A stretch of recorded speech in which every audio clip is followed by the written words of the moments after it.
자, 지구 시스템. 우리가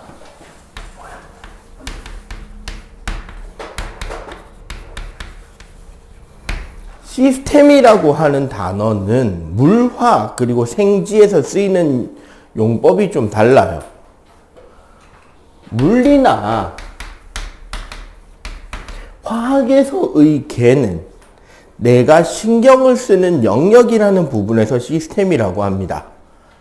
얘는 그러니까 뭐 개와 주위에서 상호작용의 개념, 개와 주위의 상호작용에서 내가 신경을 쓰는 영역이라는 뜻에서의 개를 이야기를 하는 거예요. 범위적인 그런 관점에서 이야기를 하고, 생지에서의 개는 어떤 영역에서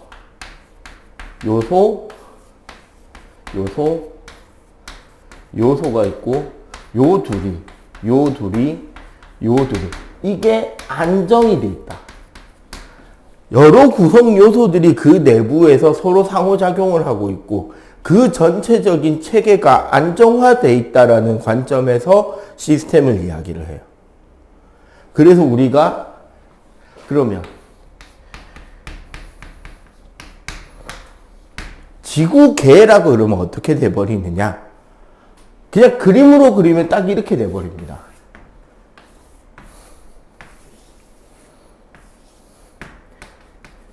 가운데 생물권이 있고요. 이 생물이 사는 영역이 기권, 직권, 수권의 영역에 걸쳐져 있고, 그리고 그 바깥쪽에 외권이라는 영역과 상호작용하는 형태로.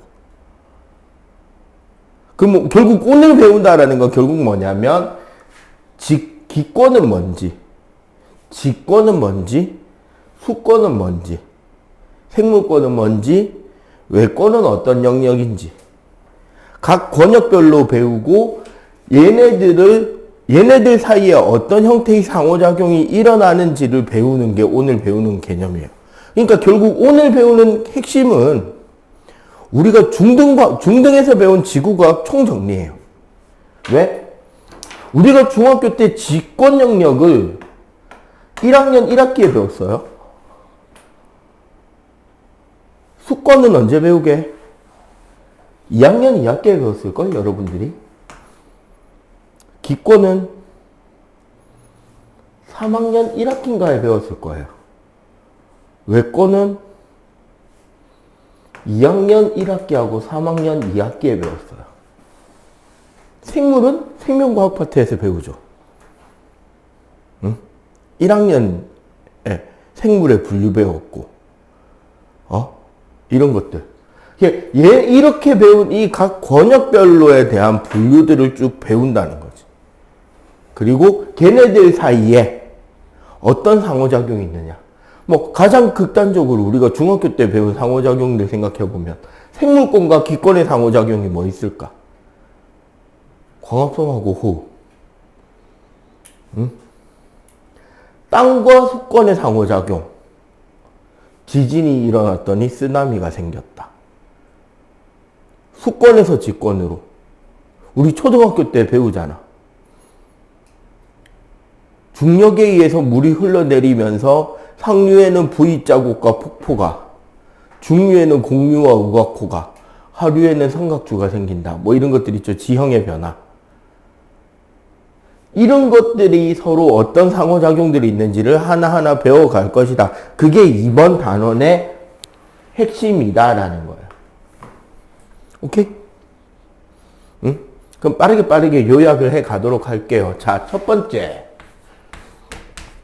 기권. 자, 기권이란 지표에서부터 지상 위 1000km까지 우리 대기라고 불리는, 대기권이라고 불리는 영역을 기권이라고 합니다. 문제는 명령은 1000km라고 하지만 실제로는 지표에서 거의 30kg 정도?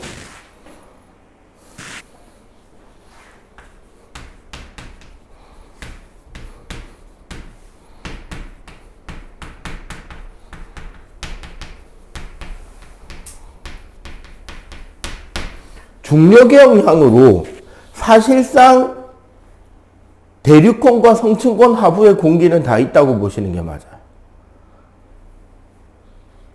중간권으로는 공기가 거의 없는 거고, 자, 성분은 N2가 78%, O2가 21%, 그 다음에 뭐, 아르곤, 이산화탄소, 그 다음에 등등등.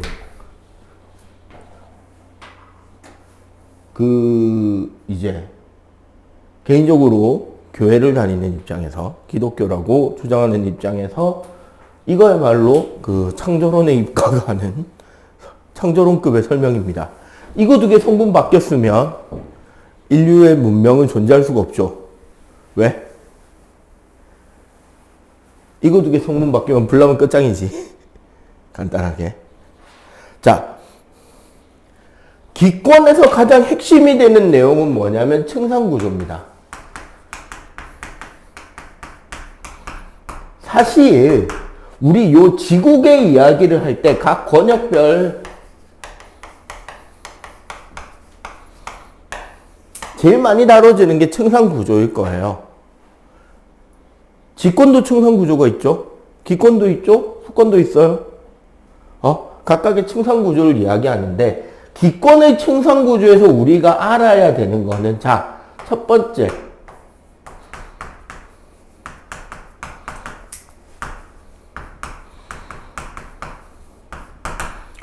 순서를 반대로 했네.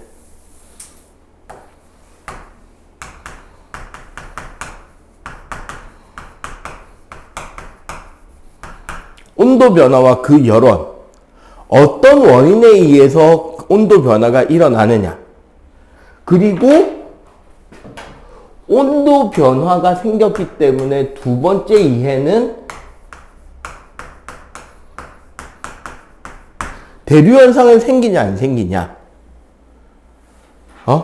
그리고 대류가 생긴다면 기상 변화는 그 외 가장 큰 특징적인 현상은 하나씩. 요 정도를 딱 암기해 주시면 돼요. 기권에서는. 그리고 중요한 거.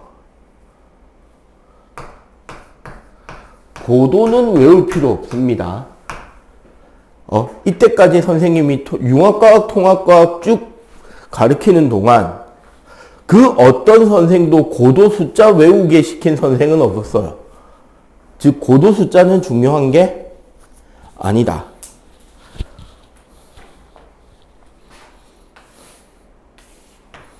자, 그럼 층상구조를 쭉 보는데, 자, 첫 번째. 지표에서 약 10km까지. 여기를 우리는 대륙권이라고 합니다. 대륙권의 열 에너지원은 지표 복사예요.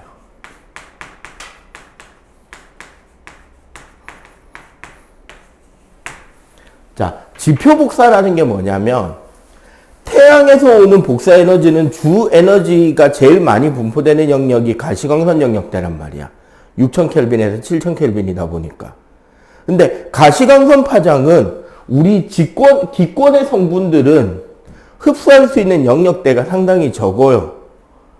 그러다 보니까 대부분 다, 물론 자외선은 성층권에서 필터링 되지만 대부분 다 지표를 가열시키는 데 사용이 됩니다.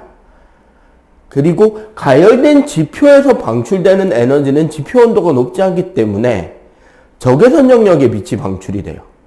이 적외선 영역에 빛은 소위 온실기체라고 불리는 이산화탄소라던가 물 등에 의해서 흡수가 되게 잘 돼요.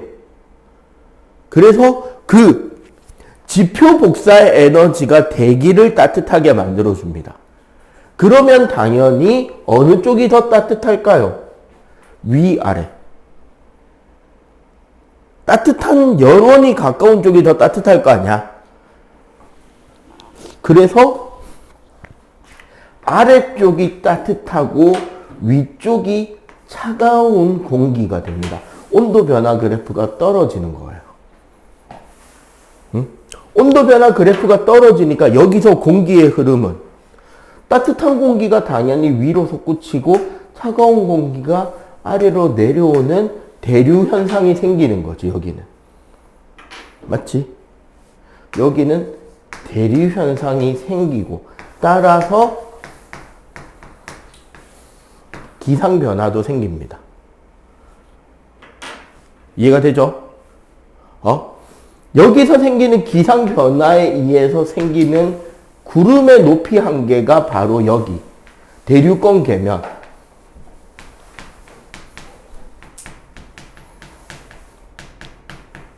상승 10km까지 구름이 만들어지고 우리가 보통 비행기를 타고 가다 보면 국제선 항공기 타면은 그 비행기가 날고 있는 고도 밑으로 구름이 쫙 깔려있는 운해를 볼 수 있잖아요. 그 높이가 여기에요. 10km. 구름의 상승 한계. 오케이? 자, 그 다음에 10km에서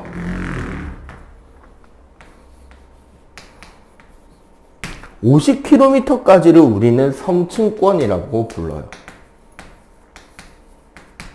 10에서 50km인 성층권 사이에는 이제 중요한 대기층이 있는데 바로 20에서 35 사이에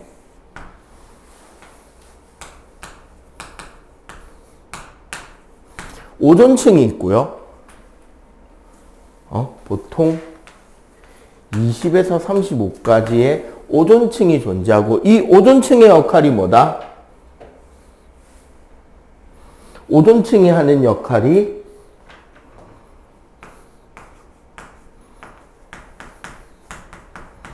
자외선 흡수를 해줘요.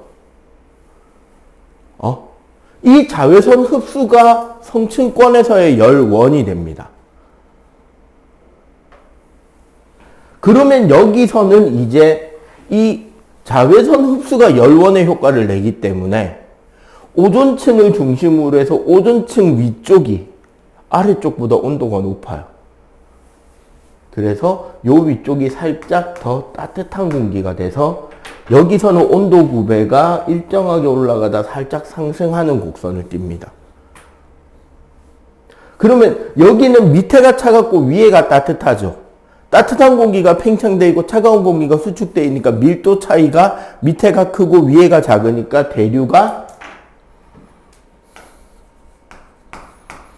현상이 일어나지 않죠. 당연히 기상 변화도 일어나지 않는 거죠. 여기는 그렇게 돼서 안정층이 되기 때문에 여기에 뭐가 날아다닌다? 비행기가 날아다니게 되는 거지. 여객기 같은 게 슉 날아다니는 거죠. 이해가 되지? 자, 성층권 위에 50에서 80km까지 우리는 중간권이라고 합니다. 중간권은 열원 자체가 따로 있는 게 아니에요. 그래서 여기는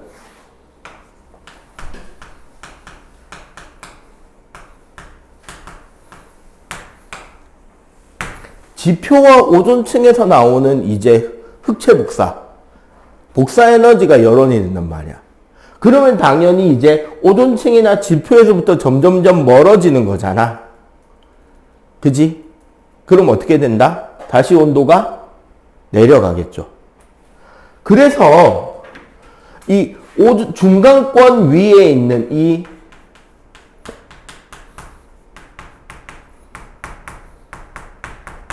중간권 계면 항상 무슨 계면이라는 거는 그 영역 위의 경계선을 말해.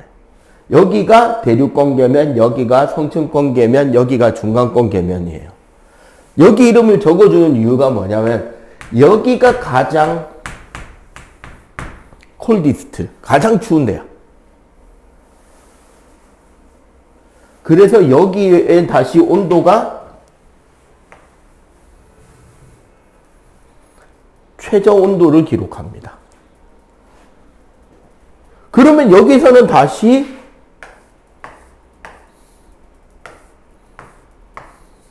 대류 현상이 일어나겠지. 여기선 그래서 대류는 생기는데 기상 현상은 생기지 못해요. 왜? 뭐가 없다? 뭐가 부족하다? 그렇지. 수증기가 부족하기 때문에 기상현상은 생기지 않고. 그러면 우리가 중간권에서 기억할 만한 특징은 뭐냐? 여기에 별똥별이 떨어져요.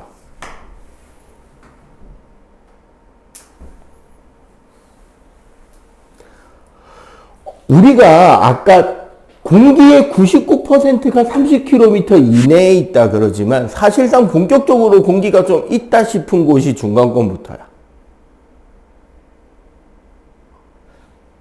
요 위에 1000km까지를 열권이라 그러거든요. 여기는 너무도 공기가 희박한 나머지 중간권 밑으로는 그래도 이 성분을 따라가요.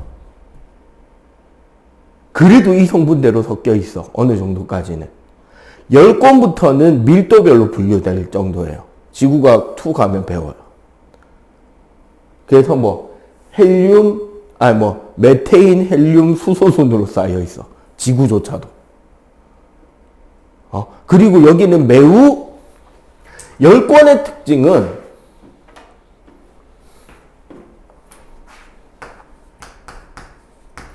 공기가 희박해서 열 용량이 매우 낮고 그래서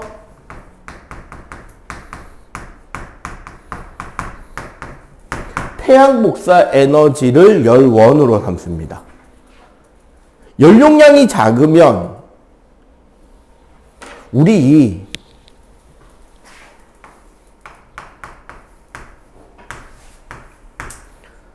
C 델타 T, 열용량 곱하기 온도 변화가 들어가는 열량이잖아요. 혹은 우리가 중학교 2학년 때 배우는 CM 델타 T 있잖아. 열용량, 이 C 혹은 소문자 C 곱하기 M이 작잖아. 얘가 너무 작으니까 델타 T가 너무 커지는 거예요. 열권에서는. 그래서 보통 우리가 열권의 온도 그래프를 이렇게 상승한다로 그려놨는데 선생님은 이렇게 그리는 게 맞다라고 해. 생각해요. 뭐가 심하다? 여기는? 그렇지. 일교차가 심하다. 요렇게 머릿속에. 그리고 여기는 이게 있죠. 뭐?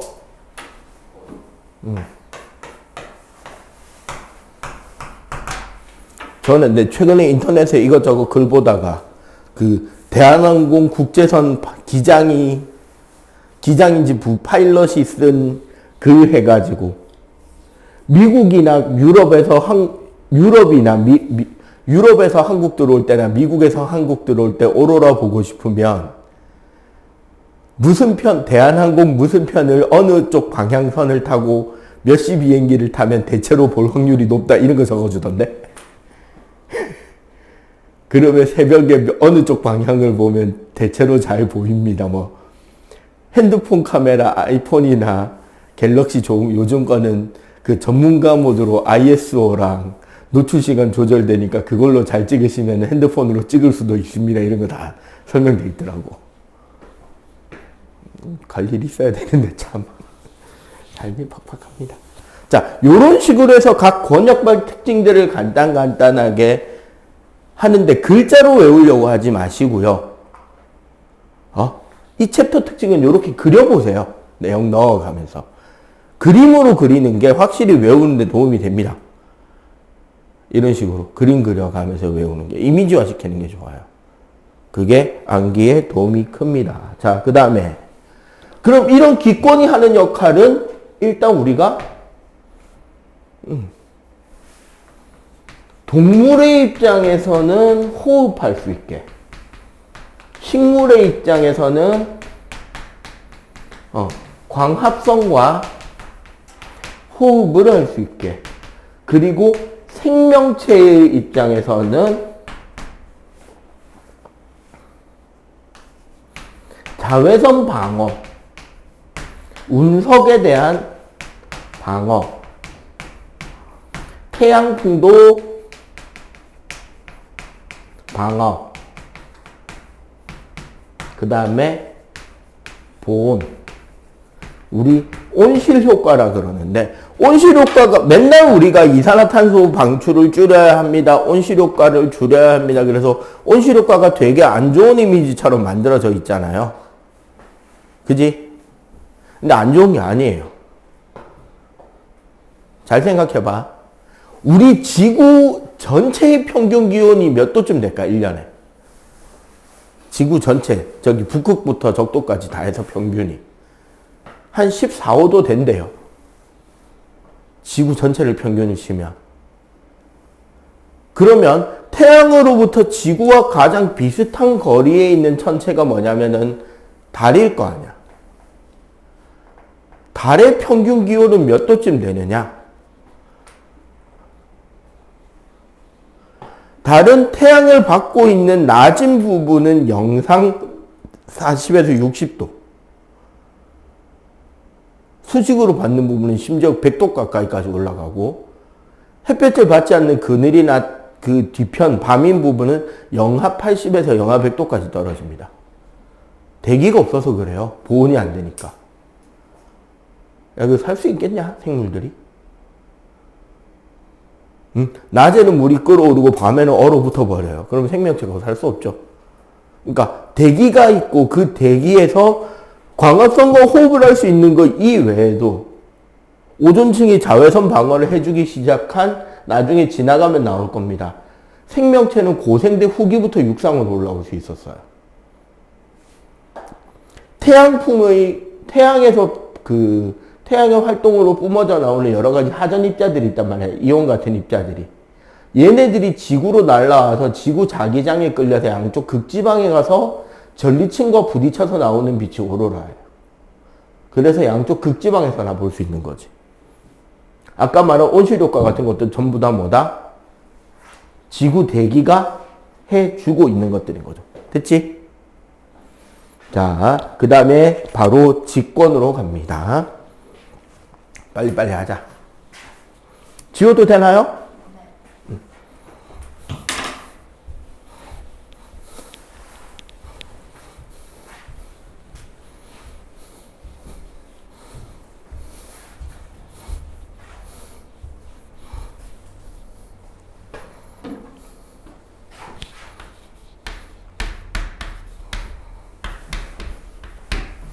자, 직권. 영역은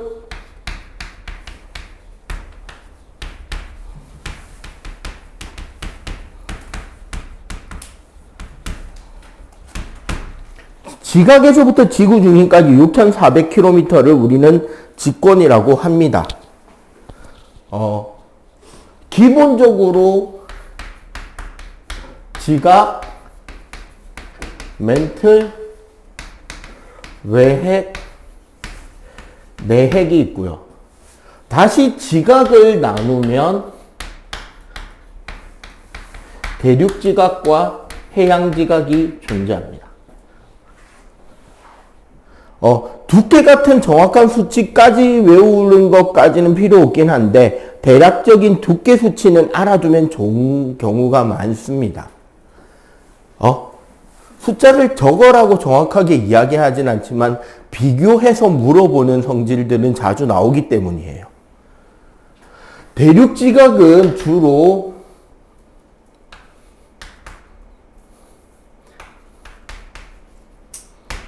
35km가 평균 두께 정도 됩니다. 화강암질이고 색깔이 밝기 때문에 밀도가 작은 거예요.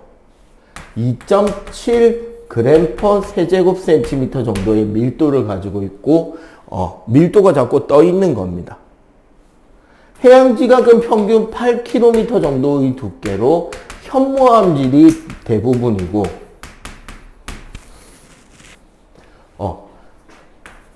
3.0g 세제곱센티미터. 그러니까 굳이 이걸 그림으로 표시하자면 대륙지각은 산이 높을 거 아니야. 맞지? 근데 산만 이렇게 높은 게 아니라 높은 산인 데는 이렇게 밑으로도 두껍게 내려갑니다. 이게 대륙지각이에요. 여기에 약간 이런 식으로 깔려 있는 게 해양지각인 거지.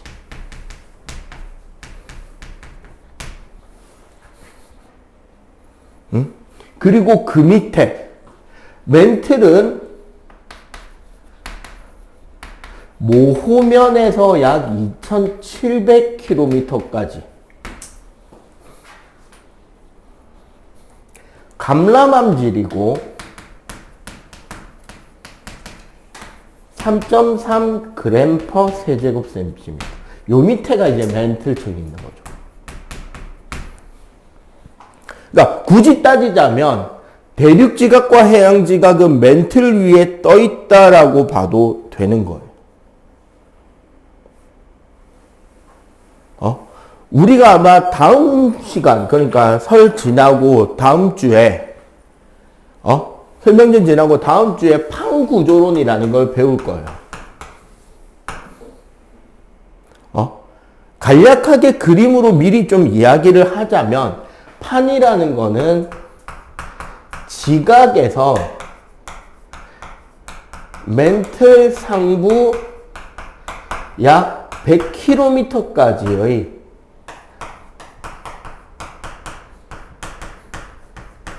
암석권을 합친 걸 판이라 그래.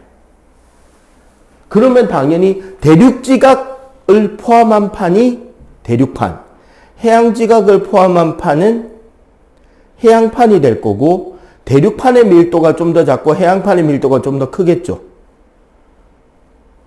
그러면은 요렇게 되는 거야.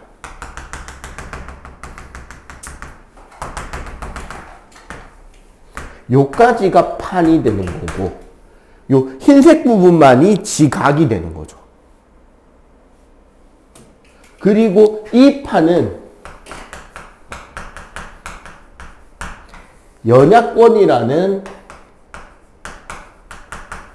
멘틀 역시 얘도 상부에 속합니다. 주의해야 될 거는 100에서 400km대까지의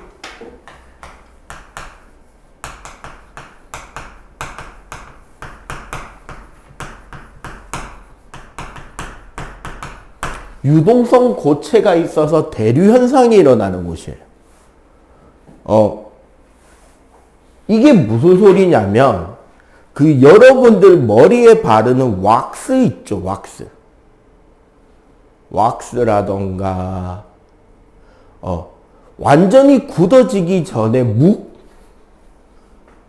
묵이나 이런 거 풀 같은 거 쓸 때 보면 죽 있잖아요. 죽이나 풀 쓸 때 보면 굳어지기 전에 약간 그 젤리 비슷한 그 정도 상태.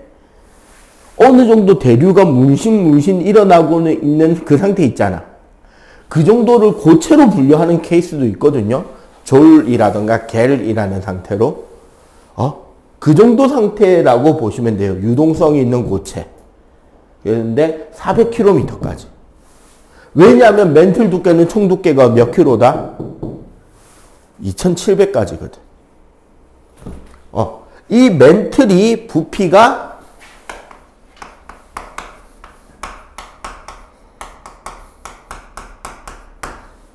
지구에서 가장 큰 부피를 차지하고 여기 나오는 요 모호면 풀네임은 뭐죠? 모호면 풀네임 혹시 아는 사람? 모호로 비치치 불연 속면.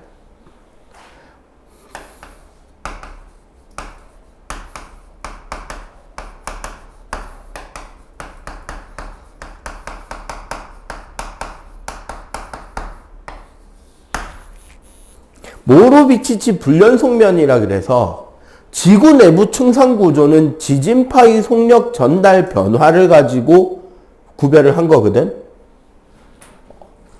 이 지각과 멘틀 사이의 경계면이 바로 이 모호로 비치치 불연 속면입니다.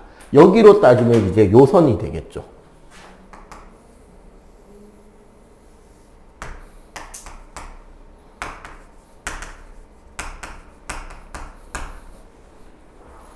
알겠지?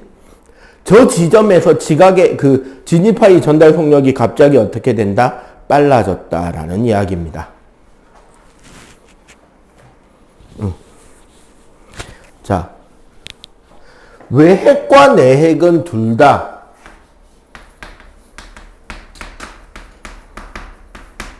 철과 니켈이 주성분인데, 외핵은 온도가 높아서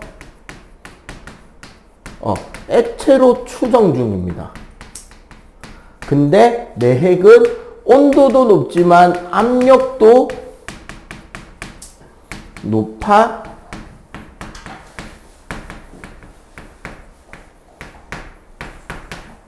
고체일 것으로 예상을 합니다. 이건 이제 무슨 소리냐면 우리 상평형도라는 개념이 있어요. 압력과 온도에 따라 그 물질이 어떤 상태일 것이냐라는 포인트, 그게 있거든. 그 기준으로 봤을 때 외핵은 액체 상태의 범위에, 내핵은 압력도 더 높기 때문에 고체 상태의 영역에 존재하고 있을 것이라고 보는 거고, 요 액체다 고체다라고 하는 거는 뭐의 연구다? 지진파 연구로서 우리가 밝혀낸 것이다 라고 이해를 해주시면 되겠습니다. 오케이? 얘네들의 주성분은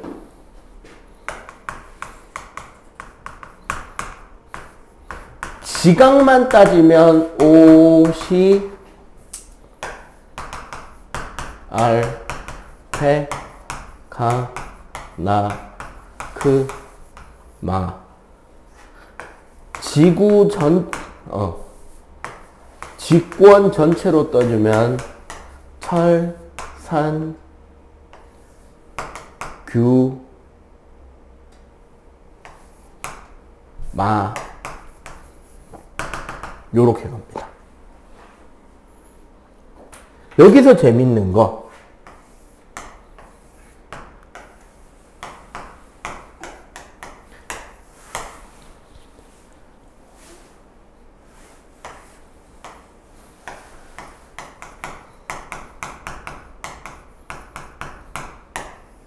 우리 산소와 규소는 중학교 때 조항광물을 이루는 공통적인 원소라고 배웠고요. 여기서 나오는 이 철하고 마그네슘은 광물색을 어둡게 한다고 배운 건데, 요게 나중에 화성암 넘어가잖아. 용암 성격을 만들 때 얘가 유동성을 담당하고, 얘네들의 비율이 점성으로 연결이 될 겁니다. 제주도 돌은 어때요? 색깔이 검죠? 현무암이잖아. 거무튀튀하게 현무암이 검다라는 건 무슨 소리느냐? 주성분은 산소와 규소이긴 한데, 제주도에 있는 그 현무암은 철과 마그네슘이 많이 섞인 돌이에요. 그래서 용암 자체의 점성이 약해서 한라산은 완만하게 쌓여있는 화산이 되는 거예요. 그에 비해 제주도 서귀포에 가면 삼방산이라고 있습니다. 그리고 울릉도, 나리분지가 있는 울릉도 같은 경우는 그것도 화산이거든요. 울릉도도. 경사가 되게 심하죠. 사이드라인의 경사가. 얘네들은 유무남질 화산이라 그래서 밝은색 화산암이에요. 산소와 규소가 많고 철과 마그네슘이 적은 거야. 오케이? 자, 수권까지 하고 잠깐 쉬도록 할게요. 요거 정리할 거 후다닥 마무리 짓고.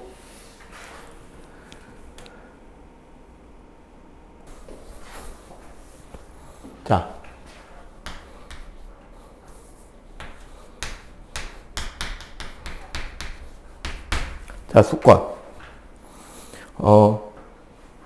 수권은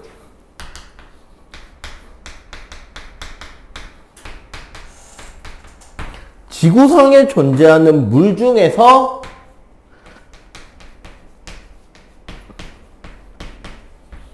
수증기 뺀 겁니다. 그냥 간단하게 이렇게 생각하시면 편해요. 지구상의 물에서 수증기만 빼시면 돼요.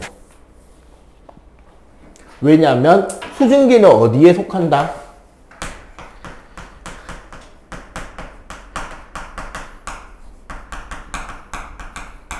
기상현상으로 가십니다. 오케이? 자, 기본적으로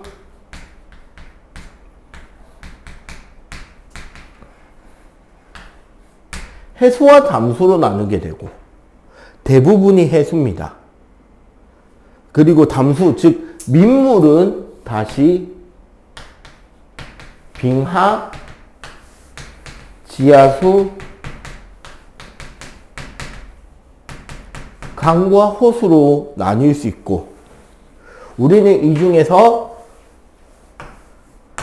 지하수의 일부와 강과 호수의 물을 수자원이라 그래서 우리 인류가 다양하게 사용하고 있고요.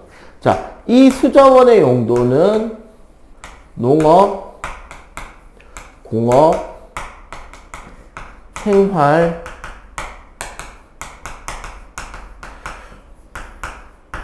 하천 유지용수로 나뉘는데 얘가 제일 많이 쓰이고 생활용수가 요즘에 점점 증가하고 있다. 이런 거 정도로만 이해를 해주시면 돼요.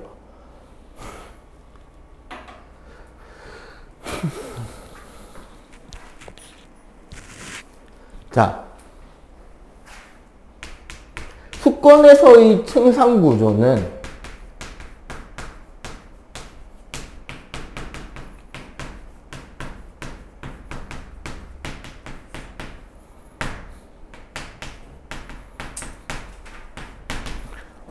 깊이에 따른 수온 변화와 그 수온 변화가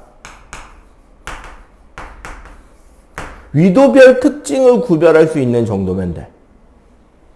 무슨 소리냐? 기본적으로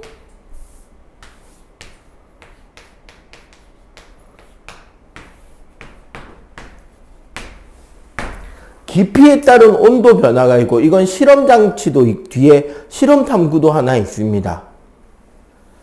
그냥 일반적으로 위에서 전구를 켜주고 수온을 재면 수온이 이렇게 나타난단 말이야. 그냥 전구만 켜놓으면 이렇게 나타나는데, 여기에서 이 물 표면에 바람을 불어주잖아요.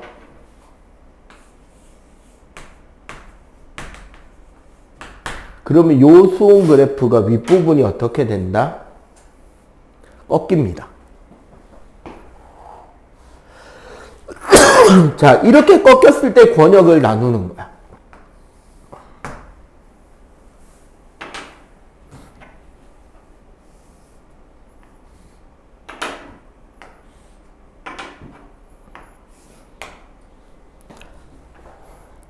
자, 제일 위층을 우리는 혼합층,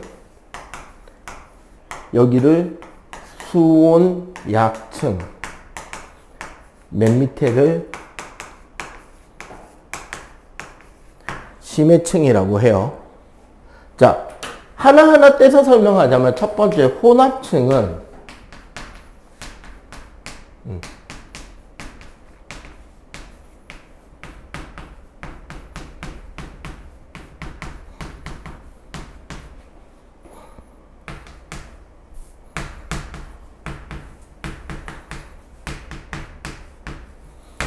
말 그대로 해수면, 물의 표면에 부는 바람에 의해서 교반, 섞이는 작용이 일어나는 영역이 혼합층이야. 즉, 이 혼합층은 물이 이렇게 섞이기 때문에 온도가 균일해요. 그래서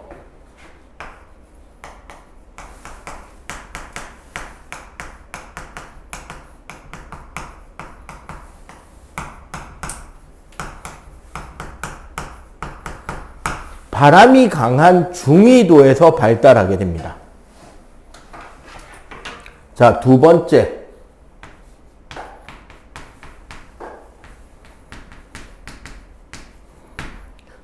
수온약층은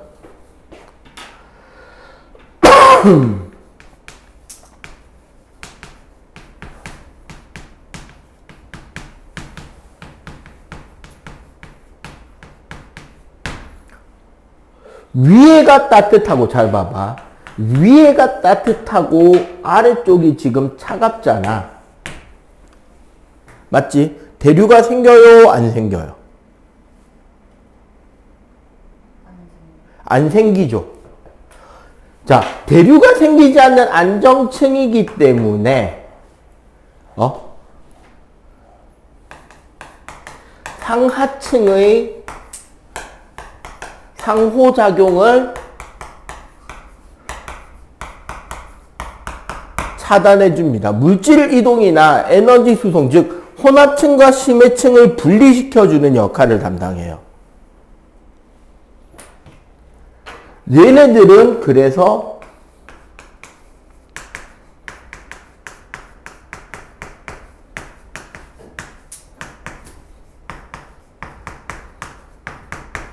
수온 차이가 큰 저위도에서 발달할 수밖에 없습니다. 이해가 되지? 세 번째가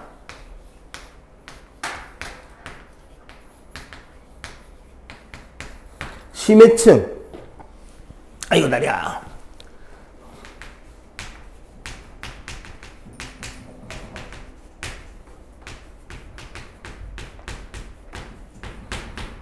태양빛이 도달하는 양이 매우 적거나 거의 없는 영역이에요. 그래서 어떻다?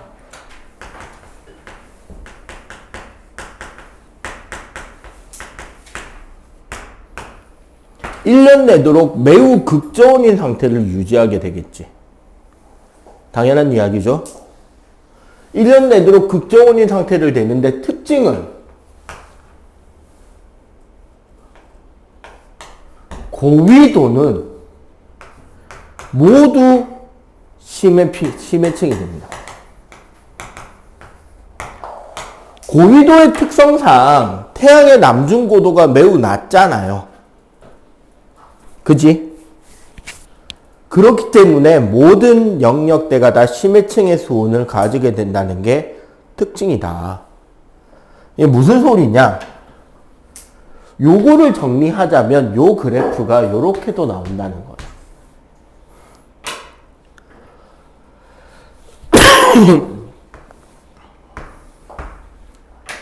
일단 고위도는 요렇게 그래프가 그려져. 올 심해층이지 그냥. 고위도, 저위도는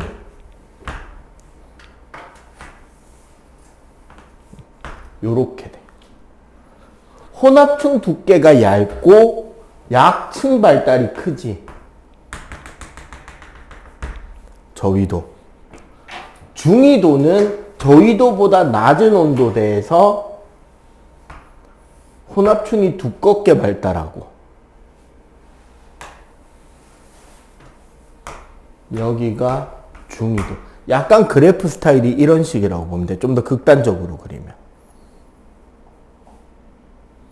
구별하기 제일 쉬운 거는 요거 보면 돼요. 표면 온도. 뭐 보고 구별해라?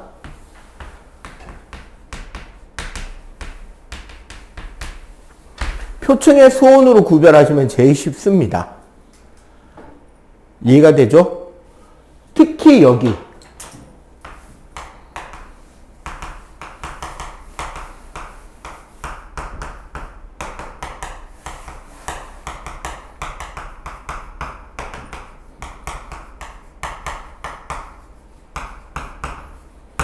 바람의 세기이자 에너지 이동량이 될 겁니다. 잠시 후에 아마 좀 더 설명을 구체적으로 하게 될 것 같아요. 알겠지? 잠깐 쉬었다 합시다. 자, 생물권하고 외권은 뭐 특별하게 이야기할 거리가 막 있는 건 아닙니다. 생물권은 우리가 이제 생명 영역이고 아까 그림에서 본 것처럼 기권, 수권, 직권에 걸쳐서 분포하고 있다. 그 다음에 뭐 외권은 우리 지구 바깥, 운석 외에는 물질관이 잘 없다. 그리고 보통 이제 태양의 에너지에 대한 관점이 가장 많이 나올 거고요. 그리고 지구 자기장에 의해서 보호가 된다 이야기가 나올 겁니다. 그리고 지금 뭐 하시냐면 그 상호작용 개념이 이야기가 되는데 각 권역별 상호작용이 쭉 나올 거예요. 각 권역별 상호작용이 지금 140쪽, 141쪽에 나오는데 지금부터 한 5분 정도 시간 줄 테니까 빨리 한번 저기 각 권역별 상호작용 내용들 읽어보시고 예시들 설명하기 애매하니까 지금부터 한 5분 정도 140쪽, 141쪽에 있는 각 권역별 상호작용 빠르게 읽어보고 좀 이해 안 되는 내용이나 좀 설명을 좀 들었으면 좋겠는 내용들 있지. 나한테 바로 질문하세요. 그거 간단하게 각 권역별로 하나 정도씩 하든지 아니면은 뒤에 설명 나올 만한 건 언제 가면 나온다는 거 이야기해주고 넘어가도록 할게요. 자, 버섯바위. 이건 저 해운대에서 설명은 원래 커다란 바위가 있잖아. 버섯바위가 뭐냐면 사막 같은 데서 사막이나 이런 데서 바람이 불 때 모래알갱이가 날리잖아요. 근데 모래알갱이는 밀도가 크니까 위에까지 날리진 않는단 말이야. 그러니까 바위의 아래쪽 부분에만 계속 와서 부딪힌다고, 침식작용이. 그러니까 윗부분은 남겨놓고 아랫부분만 이렇게 침식이 돼서 깎여 나간 거야. 그럼 바위가 이렇게 생기게 돼요. 사막이나 그런데 다니는데 여행이나 이런 것들 보면 바위 모양이 이렇게 생기거나 뭐 밑에 굴 뚫려 있는 바위 이런 것들 보이잖아. 그런 것들이, 이런 것들을 버섯바위라고 합니다. 또,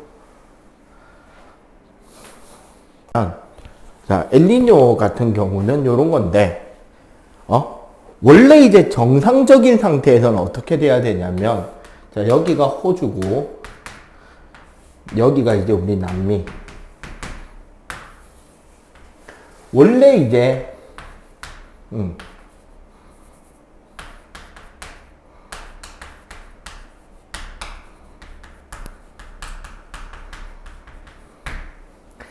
적도 남쪽에서 부는 무역풍도 있어요. 원래 이제 적도를 중심으로 대기 대순환은 대칭이기 때문에 남쪽도 무역풍에 의해서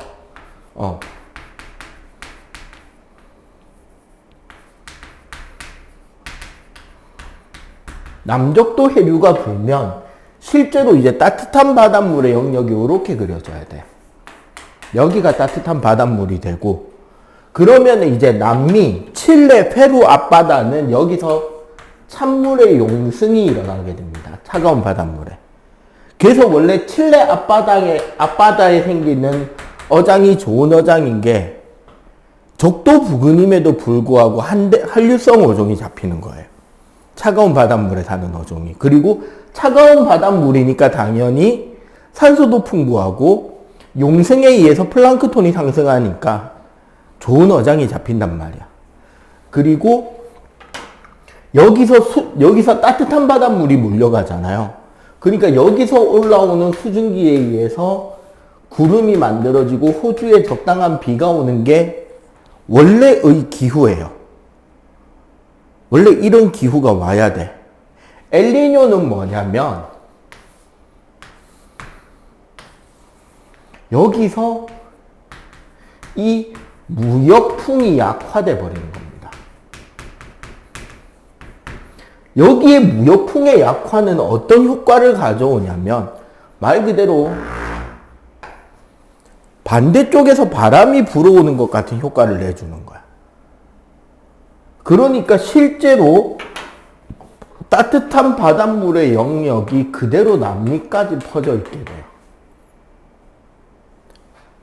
이것 때문에 생긴 이름이에요. 엘니뇨. 장난꾸러기 남자아이예요. 산타클로스가 데리고 다니는 시종 중에 하나라 그러는데 여기에 잡히는 고기가 한 열대 어종으로 바뀝니다. 그리고 어획량이 감소해버려요. 왜? 산소가 부족하거든. 플랑크톤도 없고.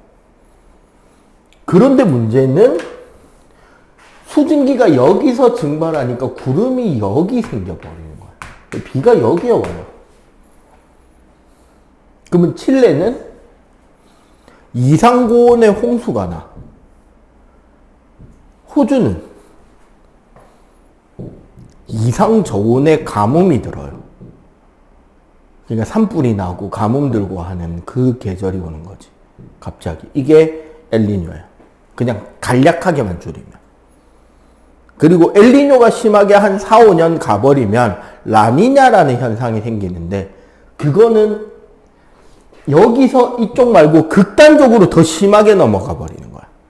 무역풍이 너무 강해져 버려. 그럼 어떻게 된다? 호주에 홍수가 나버리고요. 폭염이 와버리고 대신에 남미 쪽에는 뭐가 와버리니까 한파가 몰아치는 거죠. 멕시코에 폭설이 와서 막 사람들이 얼어 죽고 적도 부근인데 막 영하 4도 5도에 한파가 몰아쳐서 사람들 막 얼어 죽고 막 식물이 얼어 죽고 한다는 그 이야기가 터지는 게 라니냐가 되는 거죠. 근데 이게 그 지역만 나타나는 현상이 아니라 다 퍼진다. 인근으로. 알겠죠? 자, 그러면 계속 이야기를 이어가도록 할게요. 자, 넘어가서 143쪽. 에너지 흐름, 물질 순환. 요거 하고 오늘 마칠 겁니다.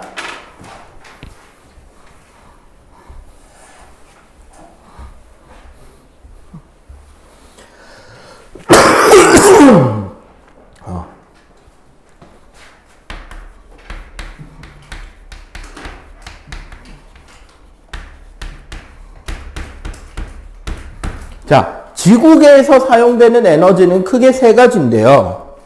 자, 첫 번째.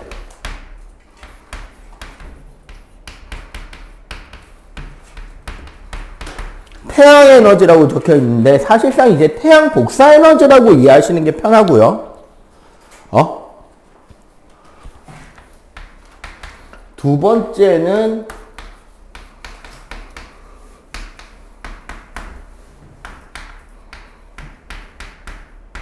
지구 내부 핵에 의한 에너지예요. 그리고 세 번째는 조력이라고 되어 있는데 달과 태양의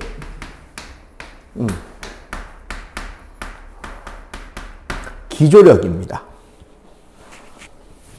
요렇게 적어 놓고 거꾸로 이해를 하는 게 편해요. 자, 무슨 소리냐?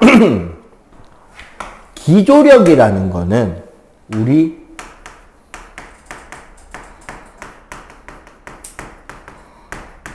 밀물과 썰물을 일으키는 에너지입니다.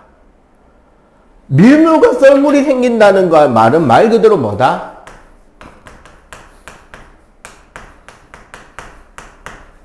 만조와 간조가 생기는 거죠.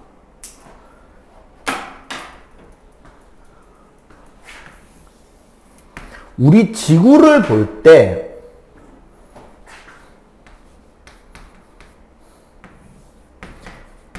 달이 있잖아? 그러면 바닷물이 달의 인력으로 인해서 이렇게 달 쪽으로 끌려가요.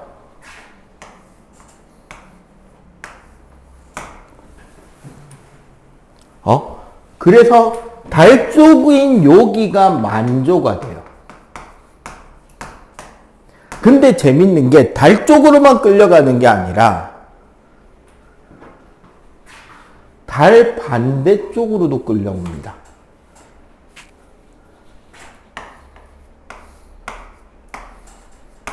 이쪽도 만조가 돼요. 그 90도인 영역이 간조가 되는 거야. 위에서 보고 있는 거예요, 그냥.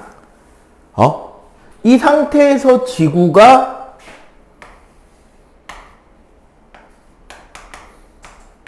한 바퀴 자전한다고. 이해가 되지? 왜 이렇게 되느냐? 요쪽 만조는 인력이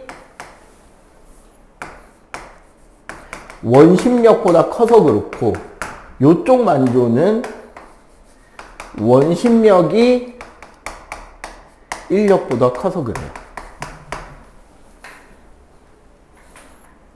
그리고 여기 달과 태양이라고 돼 있잖아.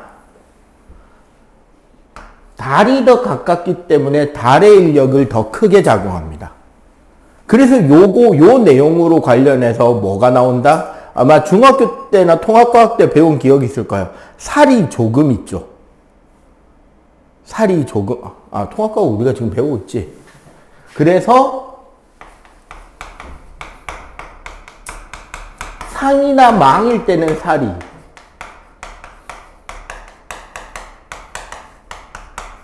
중등 과정이지. 상하현일 때는 조금이 됩니다. 무슨 소리냐? 지구, 달, 태양이 직선으로 놓일 때는 달과 태양이 어쨌거나 같은 방향으로 당겨주는 힘이 합쳐지잖아. 그래서 만조, 간조 사이의 높이 차이가 커져요. 이걸 살이라 그래. 근데 상현달, 하현달일 때는 달이 당겨주는 방향과 태양이 당겨주는 방향이 서로 수직이잖아. 그럼 만조, 간조가 서로 상쇄가 돼요. 어느 정도. 그러면 만조, 간조 높이 차가 줄어듭니다. 이걸 조금이라 그래. 어쨌거나 만조, 간조 현상을 일으키는 밀물과 썰물을 일으키는 이 에너지를 기조력, 조력 에너지라고 합니다. 요게 우리 지구에 미치는 에너지 중에 제일 작은 에너지예요. 이걸 가지고 발전하는 게 조력 발전소하고 조류 발전이 있는 거지. 그 조력 발전소는 우리나라 시화호, 그다음 러시아 같은 데 보면은 리아스식 해안에 이렇게 뚝 막아가지고 저수지 만들어서 만조, 간조 높이 차가지고 발전하는 거. 조력 발전소. 그 다음에 조류 발전소는 우리나라에 어디에 있냐면 저기 울들목에 있어요. 이순신 대교 밑에. 이순신 대교 밑에 생각해봐. 밀물 썰물 때 물살이 아주 강하게 늘 움직이잖아. 댐을 만들 필요 없이 그냥 밀물 썰물 심한 곳에 바람 잘 부는 곳에 풍력 발전기 꽂아 놓는 것처럼 밀물 썰물 움직이는 곳에 그냥 발전기 그대로 넣어 놓는 거예요. 물 속에다가. 그러면 그대로 그냥 계속 1년 하루 종일 계속 발전해 주겠지. 댐 안 만들어 놔도.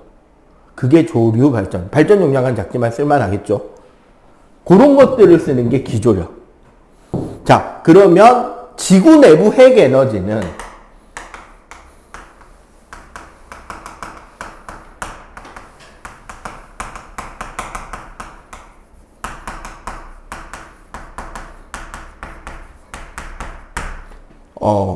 우리 빅뱅 이후에 태양계 만들고 지구 만들어질 때 멘틀과 핵이 분리되는 과정에서 밀도가 크고 녹는 점이 높은 물질이 먼저 가라앉아서 핵이 되었다라고 했잖아. 그때 가라앉는 물질에 우라늄이 포함이 돼요. 그래서 방사성 원소, 우라늄 같은 방사성 원소가 핵에서 자연적으로 핵 분열을 하고 있습니다. 우리 지구 자체가요. 그 방사성 원소 분解, 말 그대로 이게 지열이에요. 핵이 가지는 이 에너지 때문에 외핵이 대류를 해서, 그래서 이것 때문에 외핵 대류가 지자기를 만들고 우리 지구 자기장을 만들죠. 멘틀의 대류가 생기지. 그 멘틀 대류에 의해서 생기는 게 각종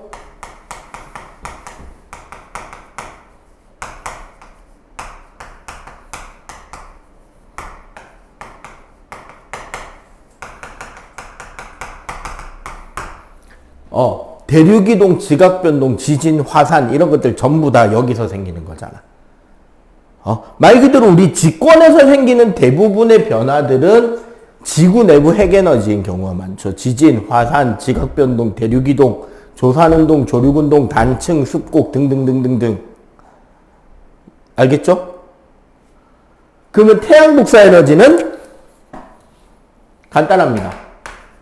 2번하고 3번 빼고 다 이렇게 하는 게 맞아요. 지금 선생님이 여러분들 앞에서 떠들고 있잖아요. 수업한다고. 내가 지금 떠들고 있는 이 에너지도 그 근원을 따져보면 태양 복사 에너지인 거야. 왜? 방금 선생님이 샌드위치 하나를 먹고 왔거든요. 샌드위치에 저장되어 있는 칼로리 열량은 어디에서 온 거야? 식물이 광합성에서 저장해 놓은 화학 에너지잖아. 그러면은 식물이 화학 에너지를 어떻게 저장했어요? 광합성에서 태양 복사 에너지가 저장된 거잖아. 참치가 쌓아놓은 그 영양분은 어디서 온 거야? 식물성 플랑크톤이 광합성에서 쌓아놓은 걸 동물성 플랑크톤이 먹고, 동물성 플랑크톤이 광합성에서 먹은 걸 작은 물고기가 먹고, 작은 물고기가 만들어 놓은 영양분을 참치가 잡아 먹었겠죠.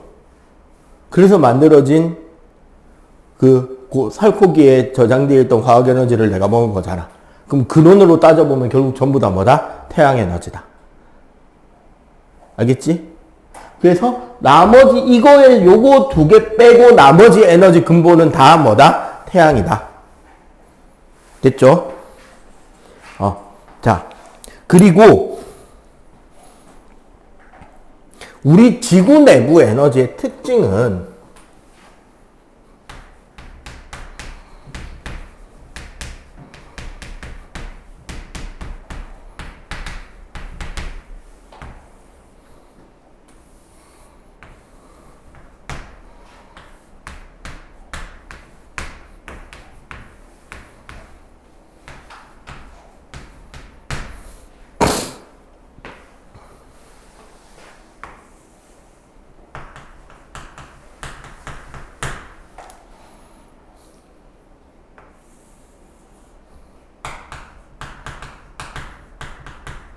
자, 요거 봐봐.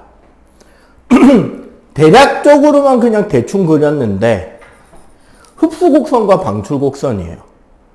흡수곡선은 우리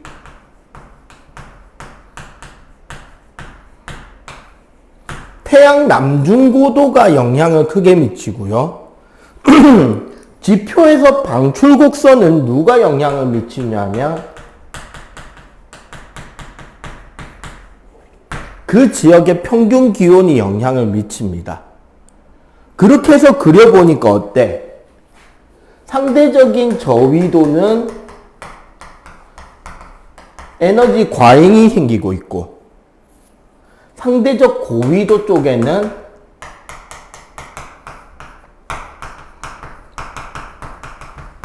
에너지 결핍이 생기고 있잖아. 맞지? 그래서 요 지점,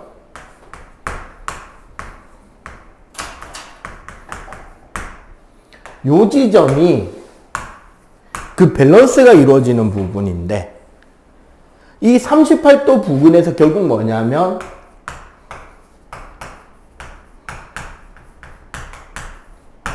저위도에서 고위도 쪽으로 에너지 수송이 일어나야 될 거 아니야. 그 에너지 수송이 가장 활발한 곳이 38도 부근, 중위도 영역대가 가장 에너지 수송이 활발할 것이고, 이 에너지 수송을 담당하는 것이 바로 뭐다? 바람하고 해류입니다.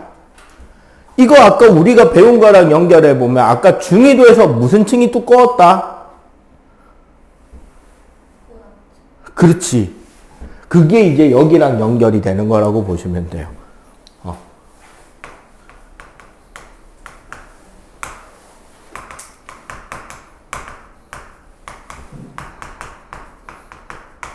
오케이?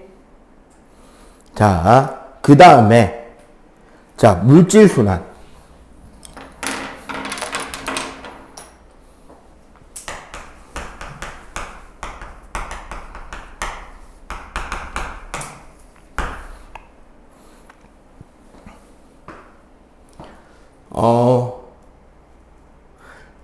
에너지 이동과 물질 순환을 좀 이따가 총정리하긴 할 건데 일단 물질 순환에서 가장 근본이 되는 거는 뭐냐?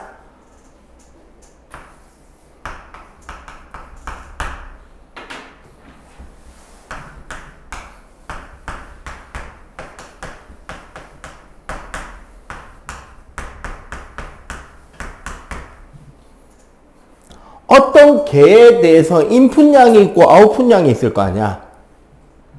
그죠?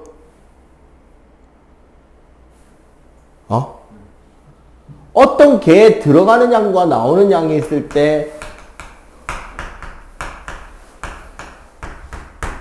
들어가는 양 총합계랑 나오는 양 총합계는 항상 같다가 순환의 핵심입니다.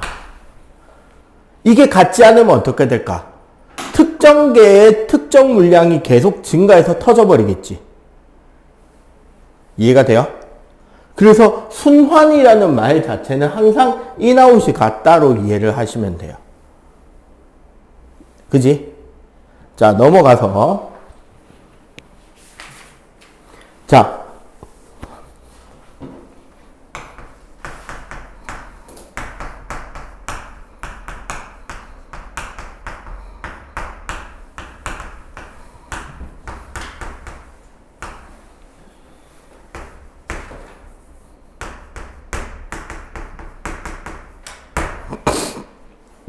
물은 일단 잡열이라는 거. 여기서 잡열이라고 하는 거는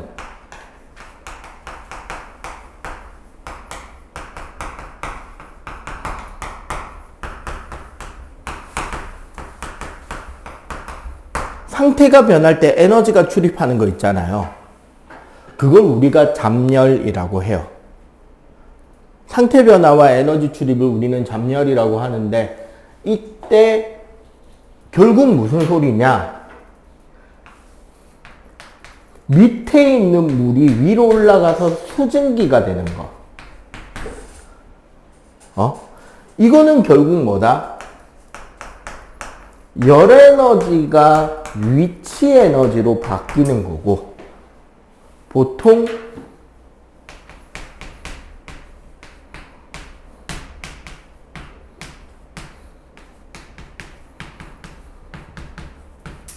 수증기가 비가 돼서 강이나 바다로 흘러내려오잖아.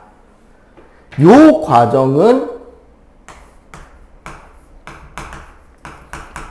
위치 에너지가 운동 에너지로 가서 일의 형태로 사용이 되는 거야. 이러면서 지형을 변화시키게 되지. 자, 그리고 물질 순환, 물 순환에서 우리 저 그림 봐봐.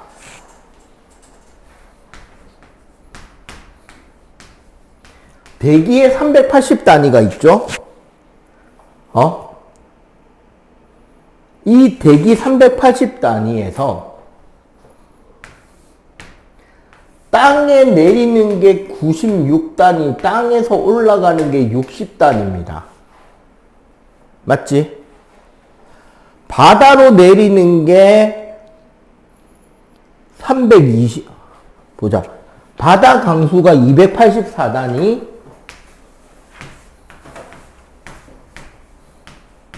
바다에서 올라가는 게 320단위예요. 뭐가 숫자가 안 맞아 보이지? 뭐가 있다? 여기서 이제 항상 물어보는 게 이 숫자거든. 안 맞는 숫자가 하나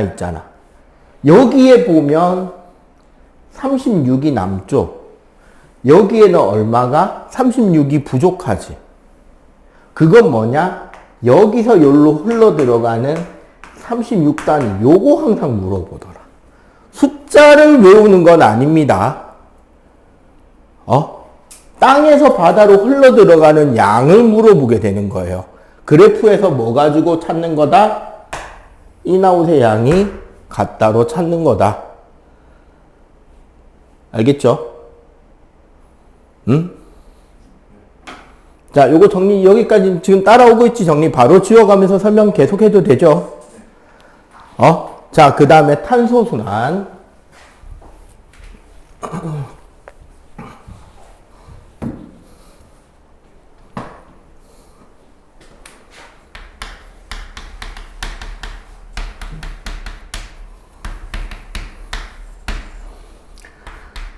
자, 탄소순환의 가장 핵심적인 포인트는 뭐냐면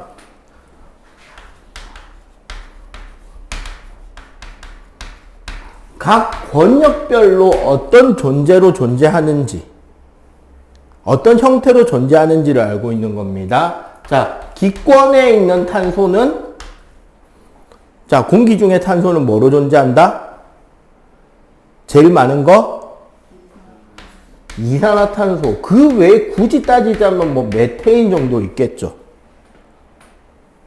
메테인이나 CFC가 있는데 주로 이산화탄소. 직권에는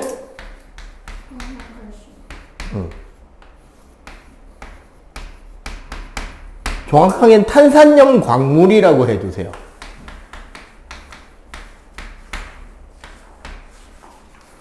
가장 대표적인 게 탄산칼슘, 즉 석회석이. 석회석, 방해석 뭐 이런 계열. 탄산염 광물이라고 이해하시는 게 편할 겁니다. 그리고 그 외에 화석연료.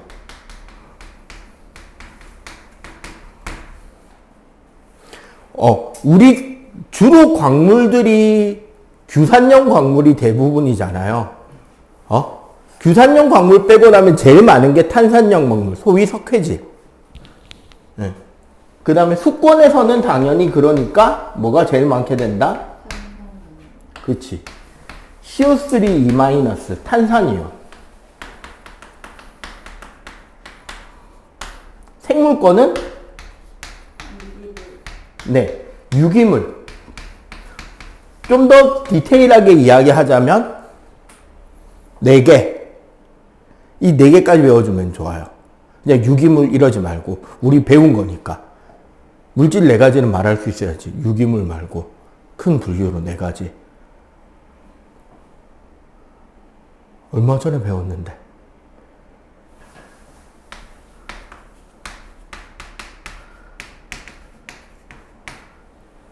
탄단지액, 탄수화물, 단백질, 지질, 핵산.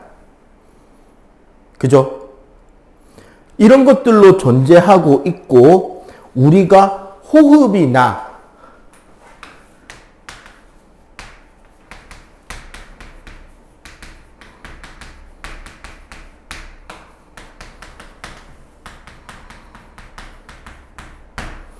이런 거. 특히 요 탄소순환에서 제일 많이 나오는 개념 혹은 우리 그래프가 은근히 나중에 지구 집권 진화에서 이 그래프랑 연결돼서 많이 나오는데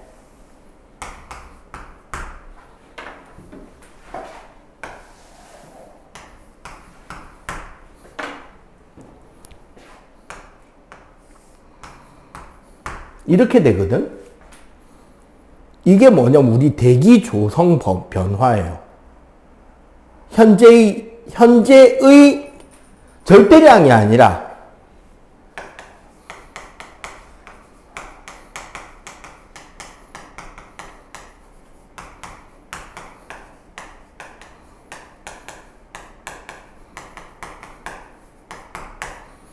현재의 기체량에 대비해서 조성비가 변하는 거. 지금 무슨 소리냐? 요 시기가 고생대 말이야.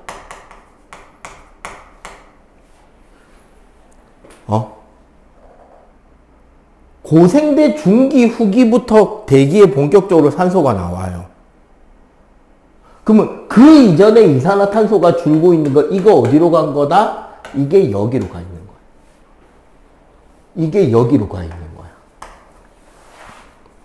공기 중에 있던 이산화탄소가 물에 녹아 탄산이온이 되고, 그게 원시 바다에 녹아든 칼슘이온 등과 결합해서 석회질이 돼서 앙금으로 깔아앉은 거예요.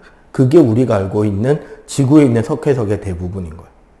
그래서 화석연료량보다 규산염 강물, 아까 말한 석회석 위주로, 탄산칼슘 위주로 많이 가라앉아 있는 겁니다. 요 그래프랑 연결해서 같이 알아두시면 좋은 거예요. 알겠지? 자, 그리고 질소순환.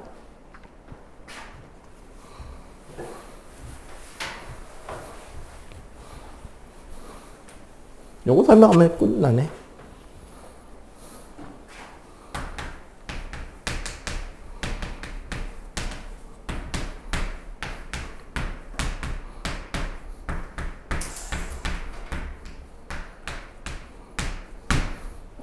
질소라는 기체는 이 기체 분자 구조를 이해하는 것이 중요합니다.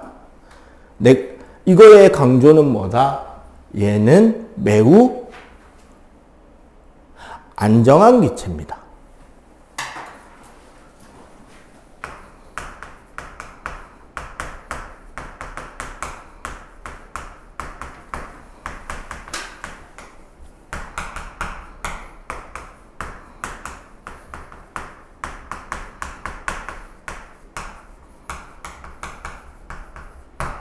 자, 이게 문제야. 단백질, 생명체에게 매우 중요한 물질이잖아. 세포를 구성하니까.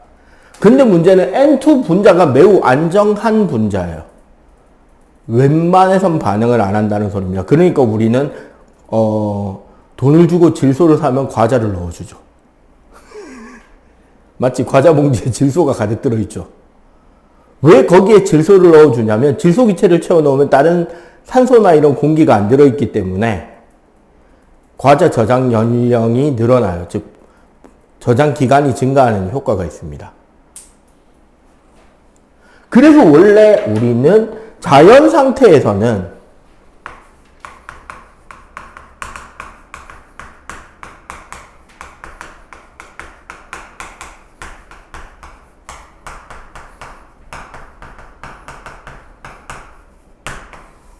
번개가 칠 때 질산이 만들어져서 그 질산이온을 식물이 흡수합니다.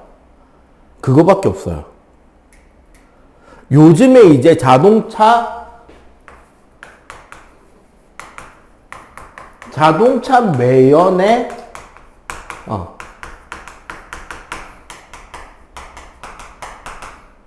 질산이나 아질산 같은 질소산화물이 매연으로서 요새 이야기가 나올 정도로 그 정도 고온고압이 아니면 분해가 잘 안 되는 그런 물질이란 말이야. 그래서 식물을 키우는 데는 반드시 거름이 필요한 겁니다. 이런 문제들 때문에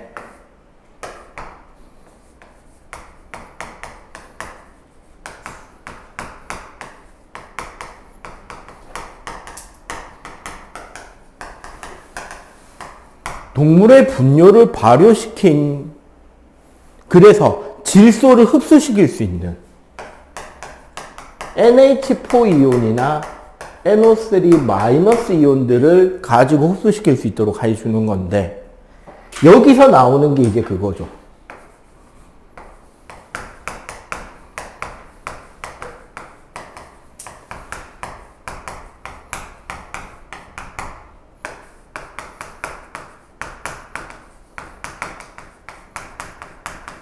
질소고정 박테리아하고 탈질화 세균이라는 요 두 가지 개념만 이해해 주시면 돼요.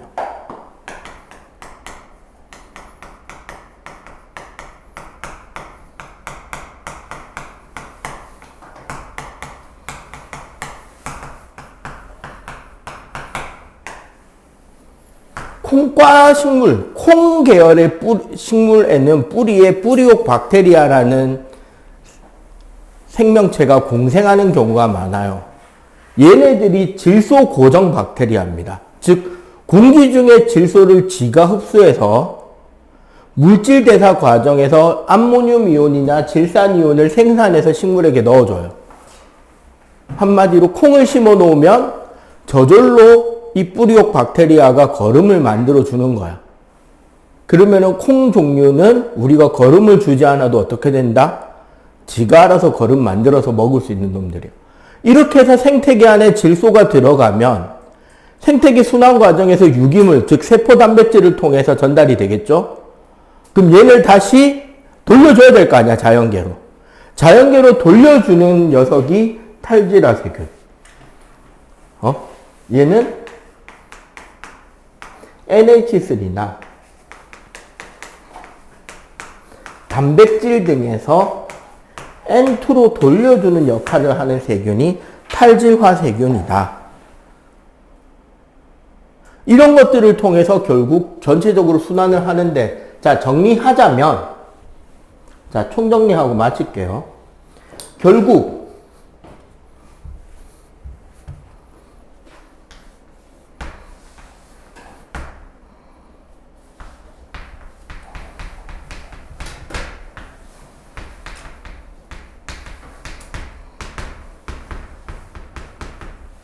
지구계라는 영역에 속한 생물과 환경 사이에 보통 우리가 순환이라는 것은 생물과 환경 사이에 인풋 아웃풋이 똑같게 돼서 이 안에서 뭔가가 계속 도는 거죠. 그게 물이 됐든 탄소가 됐든 질소가 됐든 순환은 이 안에서 계속 돌게 되는 거고, 에너지 흐름은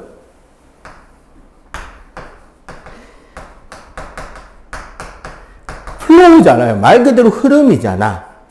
태양 에너지가 빛의 복사로 들어와서 환경을 통해서 열 에너지 형태로 우주로 방출이 됩니다. 즉 에너지는 흐름이잖아. 한쪽으로만 흘러가는 거고 순환은 내부에서 계속 돈다라는 거지.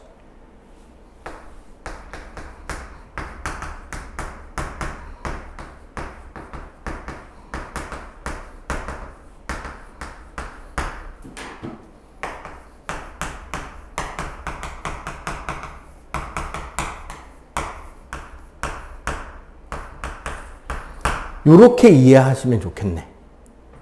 물질 순환은 말 그대로 순환 로타리니까 빙빙빙 돌 수 있는 거고, 에너지는 흐름 플로우니까 한쪽으로만 쭉 흘러나가는 거죠.